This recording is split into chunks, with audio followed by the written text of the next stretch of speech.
Okay, here's a big one. This is a very important category of people, or a very important goal for your vacation. If this fits to you, then you are definitely not going to hate cruising with the Queen Mary 2, and that is, it is Sunday, July 3rd, 2022, and on this week's edition of Sunday Sofatime, we're talking about who I think will not hate a cruise with the Queen Mary 2.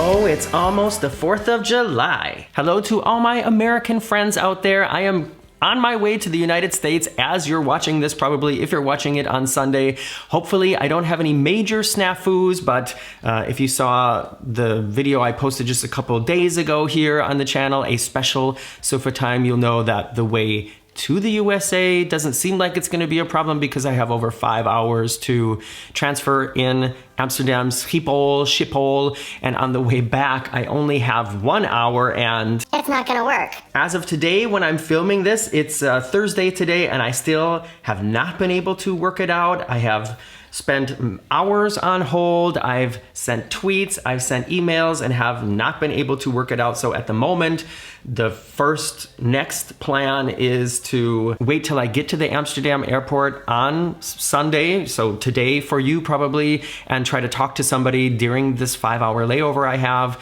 The final plan will be then to just let it happen and then take care of it as I most likely miss the flight. I will keep you posted. But this video is not about that. This video is about who I think will not hate a cruise with the Queen Mary 2. If you're new here, I just got back a couple weeks ago from my very first cruise with Cunard with the Queen Mary 2. It was a really short cruise from Southampton to Hamburg, which absolutely does not make me an expert about this cruise line. As we get into this, remember my opinion is just from a very short experience on board. However, I have cruised with many other cruise lines, including Royal Caribbean, NCL, Disney, MSC, like most of the major well-known commercial brands. So it's not that I don't have a lot of experience cruising, I just don't have a lot of experience cruising with Cunard. On this journey, I paid a lot of attention to certain things, and I think that the information I have for you will definitely be relevant and help you decide if you are gonna enjoy a Queen Mary voyage or not. And the first people I wanna talk about who I think will not hate cruising with the Queen Mary 2 are people who don't need a lot of dining options.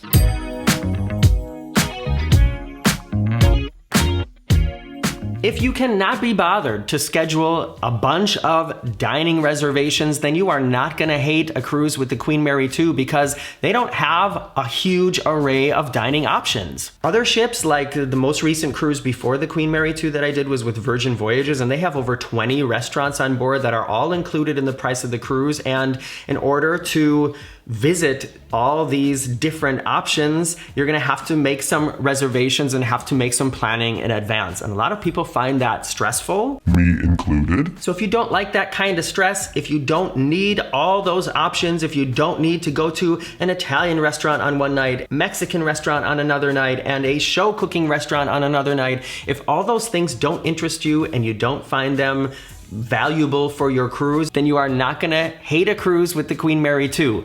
The dining options on board are basically the buffet, the main dining rooms, a steakhouse, a pub, and hot tip, don't miss the afternoon tea. So most people on board are gonna have a rhythm of breakfast and lunch in the buffet and dinner in the main dining room, and that's about it. Speaking of the food, just a little insert here. Also, if you're somebody who is not a fan of like bold, spicy flavors or exotic food, you're gonna not hate a cruise with the Queen Mary 2 because the food that they offer is kind of the opposite of that. Wow, I'm doing so good at positioning everything here in a positive way, aren't I? Those who know me well will know what I'm really thinking. Another group of people who I think will not hate cruising with the Queen Mary 2 are people who love to dress up.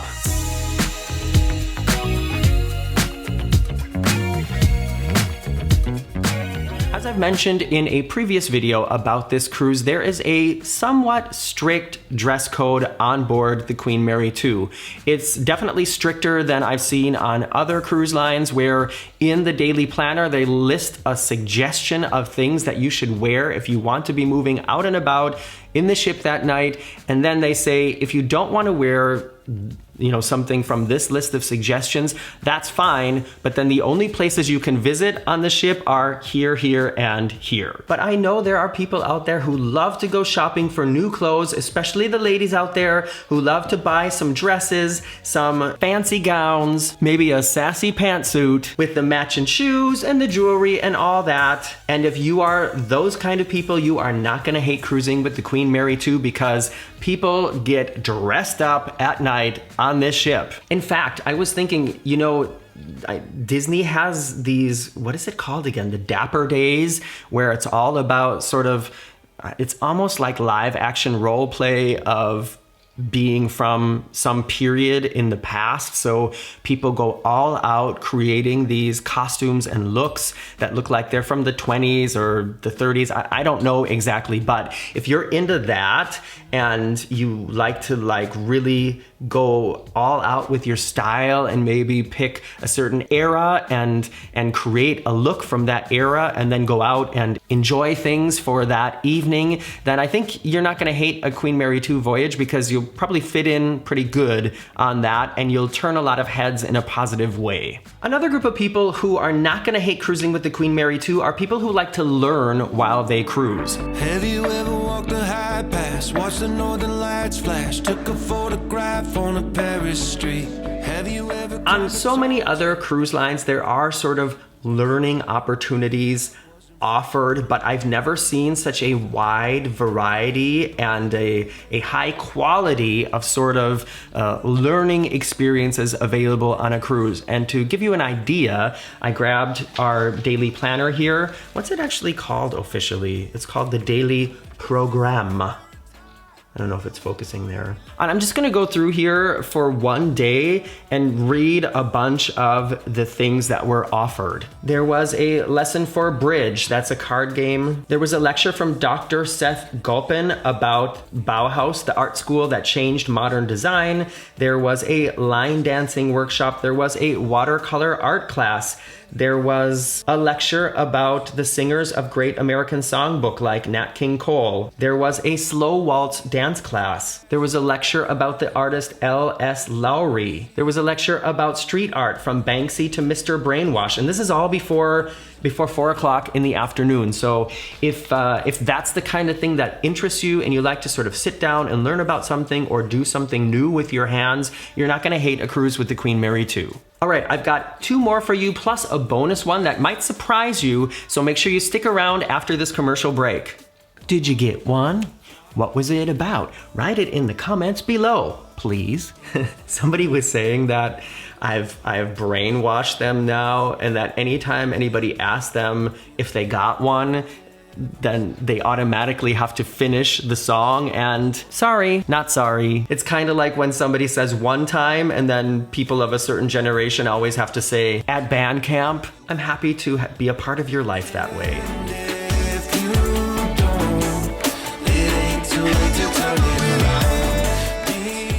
Okay, final 2 plus this bonus one. If you are afraid of flying, then the Queen Mary 2 gives you a great opportunity because they do offer sort of traditional cruising itineraries like to the Norwegian fjords and things like that. But for a large part of the season, the Queen Mary 2 is going from New York to England to Germany to England to New York over and over and over. So if you're an American and you want to go to England and Germany, but you have a huge fear of flying, then the Queen Mary 2 is a fantastic option for you, just like people from England who want to go to New York, etc. And that is sort of what traditional cruising was. Traditional cruising was a form of transportation. It was not something that you did to pass the time and have fun. So that's really a throwback to the roots of cruising and kind of the reason that the Queen Mary 2 was built and what they try to emulate with this brand. Okay, here's a big one. This is a very important category of people or a very important goal for your vacation. If this fits to you, then you are definitely not going to hate cruising with the Queen Mary 2, and that is people whose #1 goal for the cruise is relaxing.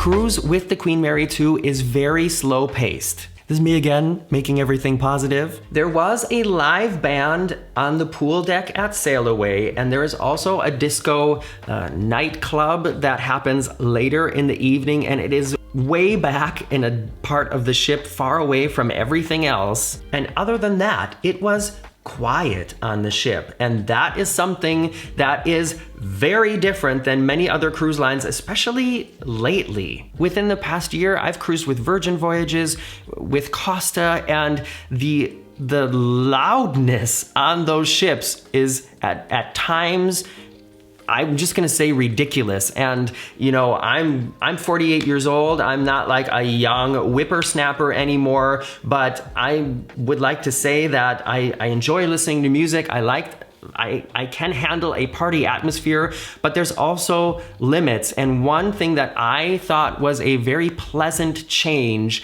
from the other cruise lines I've cruised with within the past year is that there are most of the areas on the inside and outside of the ship are quiet. Also, if you have any kind of visual sensory issues, I mean, there are people that have audio sensory issues, I know, and if you have like visual sensory issues, I think the Queen Mary 2 is gonna be a good ship for you too, because the design style is quite relaxed, especially the outdoor areas of the ship. If you look at the huge cascading multi-level pool area at the back, there's basically 3 or 4 colors: black, white, brown, and a little bit of blue. And so people with sensory issues, if they're visual or audio issues, I think are not gonna hate cruising with the Queen Mary 2. There are no water slides, there are no go-karts, there are no simulator rides, there is nothing like that on the ship. And so even if you're not interested in that,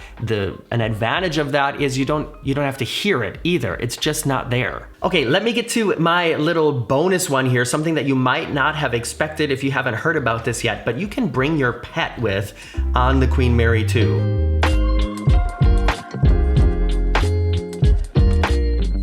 Yes, up on the top deck, there is a kennel. As far as I know, they take cats and dogs. Of course, you need to find out if your cat or dog can cruise to wherever it is you're cruising. And something important, or a couple important things about this, is it's not free and they stay in the kennel. You can't take them with you like out on the ship or to your cabin. So those are things you have to think about before you decide if you want to take your pet with you on a cruise. And another thing you should think about is it really good for your pet? I don't like to leave Chili here at home when we're out and about. We have a lot of neighbors who come by to take care of her, but I still think it's better that she stays here in her environment than that we take her with on the cruise and she's in the kennel for all day and we just go by to visit her. But that's a decision you're gonna have to make for your furry friend. I'm sure there are other things I could mention here, things about the Queen Mary 2, about the Cunard experience that you're not gonna hate.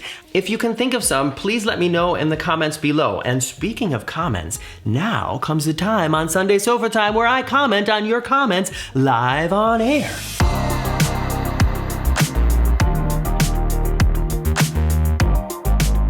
In last week's Sunday Sofa Time, we took a deep dive into the dress code policy on the Queen Mary 2. These comments are on that video. The first one is from DF. DF writes, "Morgan, another great Sunday video. Thank you." Thank you. Oh, speaking of thank you, a special thank you to H.A. Bracken, who is the very first person to use the thank you button down here. This is a relatively new way that YouTube lets you out there show your support for your favorite creators with a one-time donation. It shows up down in the comments. Thank you very much, H.A. Bracken. Everybody else, if you're interested in helping out here on the Very Unofficial Travel Guides, check out the thank you button down here or down here, and I thank you in advance. Back to the comment.